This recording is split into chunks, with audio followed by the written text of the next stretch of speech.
Alright, so 2-minute Tanya tidbit for today. So in yesterday's Tanya, we established that the idea of Kedusha is anything which is totally nullified to God. But the idea of Sitra Achra, Kellipa, is anything which is not nullified to God. And the Alter Rebbe starts off today's Tanya saying, that's why this world is called the world which is full of Kellipa and Sitra Achra. Because this world is not necessarily a terrible place, but it's a place where we don't see godliness in a revealed sense. It's not nullified to God. And therefore, it's a world which is full of Kellipa in general. It's a place where Rishayim, wicked people, are the ones who are ruling, because we don't see the godliness in a revealed sense. The Alter Rebbe adds in a note that it's true that we don't see the godliness, but of course there is the godliness there, because every world is enclosed within the world lower than it. Atzilus in Bria, and Yetzira, and Asiya, and within that there's God himself. So God himself is really found in this lower world. However, it's not in a revealed sense, and what is revealed in this world is only the Kellipa and Sitra Achra.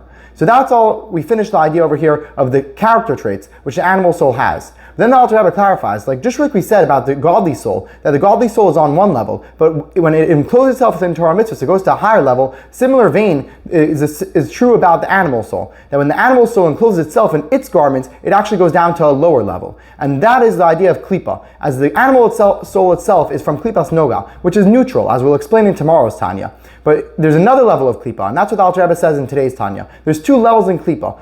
Klippas Noga and Shalosh Klippas Teves. And Shalosh Klippas Teves are totally bad. And those are much, much worse. And that's what it says in the Nevuah of Yecheskel, that it's a fire of Kellipa. And that's the idea of something which is totally impure. And that's what anything in this world which has the idea of total impurity comes from this level of the Shalosh Klippas Teves, the three total impure garments. And that's true in all parts of this world, which means by humans, any other nations of the world, and their bodies get their life force from this. The animals which you cannot eat, you cannot consume, they're impure, come from this. The levels of vegetation which you're not allowed to eat, Kilei Kerem, Kilayim, those are considered as well from this Shalosh Klippas Teves. So to anything else which a person does, any thought, speech, and action, which is not for godliness and they're against him, they're one of the 365 sins. The Loisa Aseh, when you go against that, you're getting its energy from 365 places of Kellipa, and therefore that's called Shalosh Klippas Teves, the three impurities, and that's much lower than where the animal soul itself is. And therefore when a person encloses himself within that, he's going to a much lower place than where he naturally is.